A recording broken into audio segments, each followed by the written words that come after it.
ಸಮಪಾಯದಿಂದ ನಮ್ಮ ಸೇವೆ ತೀರಿಸಿಕೊಳ್ಳಲೇಬೇಕು ಗಜೇಂದ್ರ, ಸೇವೆ ತೀರಿಸಿಕೊಳ್ಳಲೇಬೇಕು. ರೇ ಲುಚ್ಚಾಸುರ ಮಕ್ಕಳೇ,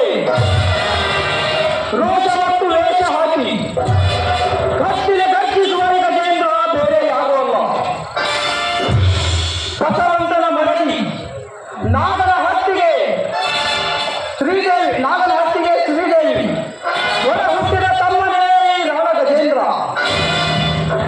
ಶೌರ್ಯವಂತರ ಸಾರಥಿಯಾಗಿ ಕೊನೆಗೆ ನಾನು ಯಾರೆಂಬುದನ್ನು ತೋರಿಸುವುದೇ ನಾನಿಟ್ಟ ಛಲ.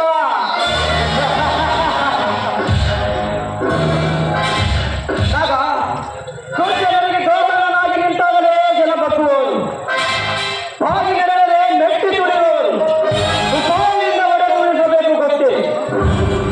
ಹೌದು ಗೆಳೆಯ, ಹೌದು.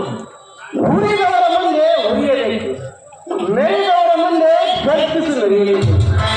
ಏನಾದರೂ ಕೈ ಕಟ್ಟಿ ಕೇಸಿ ಹಾಕಿ ನಗರು ಈ ಸಮಾಜದ ಜನ. ನರಸಿಂಹ, ನೀನು ನುಡಿಸಿದ ಪುಂಜಿನಾಗಕ್ಕೆ ಒತ್ತು ಸೇರುವುದಕ್ಕೆ ಸರ್ಪವಲ್ಲ, ಎತ್ತಿನ ಕಾಳಿಂಗ ಸರ್ಪ.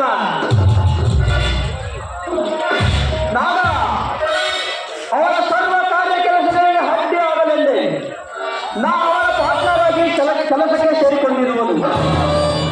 ಅವರ ಅಂತ್ಯದ ಕಾಲಕ್ಕೆ ಅವರು ಮಾಡಿದ ಕೃತ್ಯಗಳನ್ನು ಜನಗಳಿಗೆ ಸಿರಿದದ್ದ ಶಿವನಾಗರಾಗಿ ಅವರ ಸಿಂಹಾಸನವನ್ನೇ ಉಳಿಸಬೇಕು ಗೊತ್ತೇ.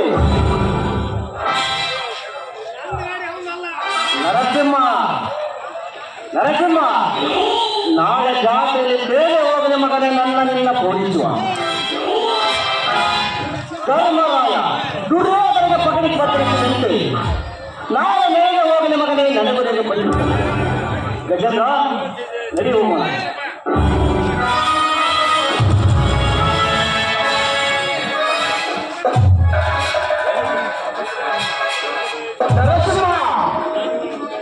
ನರಸಿಂಹ, ಹೇಳಿದ್ದನ್ನು ಆರಂಭಕ್ಕೆ ತೆಗೆದುಕೊಂಡರೆ ನಿನಗೆ 100 ವರ್ಷ ಆಯಿತು. ವೇಳೆ ಮಾಡೋ ಗಂಡು ನೀನು, ಹೇಳಿಕೆ ಮಾಡೋ ಗಂಡು ನಾನು. ಹೌದು ನಾಗಾರ್ಜುನ, ನಾವು ಸರಿಯಾಗಿ ಬಂಡೆ ಸ್ಪರ್ಧೆ ಮಾಡಿ ಗೆದ್ದು ಗೆಳೆಯ.